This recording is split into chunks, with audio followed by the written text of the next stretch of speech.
to ignore it. He had personal reasons for wanting to ignore it.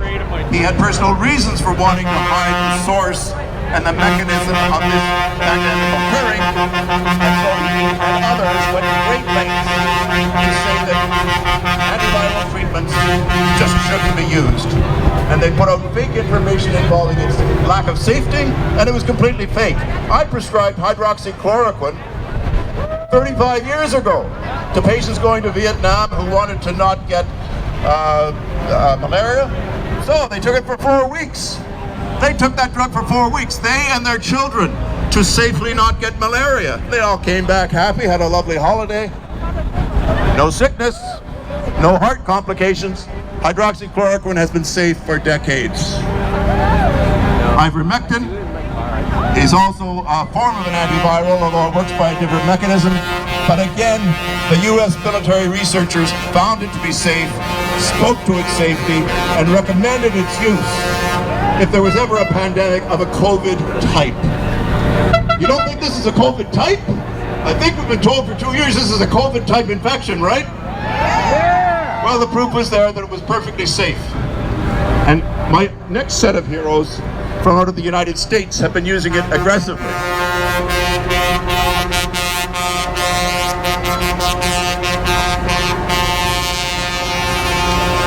These names you will know: Dr. Pierre Corey, internist, USA. Dr. Peter McCullough, cardiologist, USA. Dr. Mary T. Bowden, fabulous intensive care specialist, Houston, USA. Dr. Bowden has saved about 1,000 patients through her pre-hospital clinic and continues to do to this moment. Now, they're smart people. They're smart enough for me to respect their opinions and their reasons for having their opinions. You're smart people because you've observed and you know some of the things that they've told you on the internet or YouTube or wherever they've managed to get the message out to. But it doesn't need to be that way. There's many countries where it's being used aggressively and appropriately.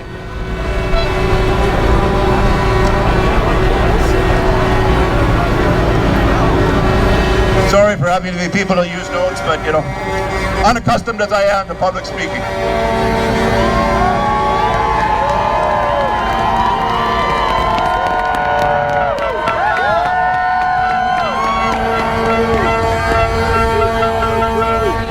Thank you for the truth! Thank you for the truth! Thank you for the truth! Thank you for the truth! And it is the truth! Thank you for the truth! Thank you for the truth! All right, here's a bit more truth. The following countries have allowed ivermectin to be used regularly in their population: India, Argentina, Brazil, Japan, among others. And in the case of Japan, would you say it's a fairly advanced country? You know, they're able to run an Olympics. They've got an incredible downtown and a city of 18 million people. I think they're pretty sophisticated.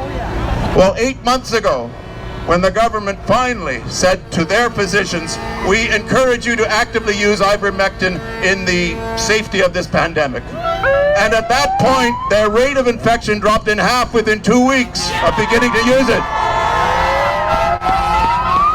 And those rates have continued to remain low and manageable because they used it. And, you know, it's not that you can go to the store and get it. Doctors do know dosing. We do how to know to give an appropriate medication. People who call this horse medicine, they're idiots.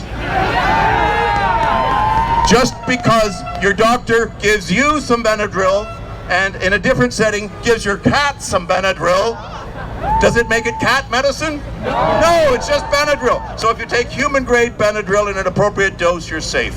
Equally, if you take human-grade, prescribed by a doctor, ivermectin, you're perfectly safe. Oh, and by the way, you won't die of COVID.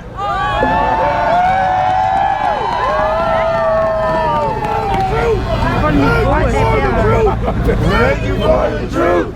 Thank you for the truth! Thank you for the truth! Thank you for the truth! Thank you for the truth! Thank you for the truth! Well, you're welcome for the truth, and I'm going to share one very important truth that we all got to learn of today if we were looking on our cell phones yesterday or our televisions today.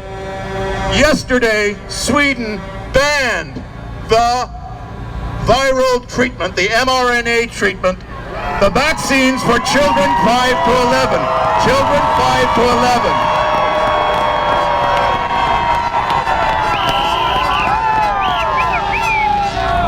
And it wasn't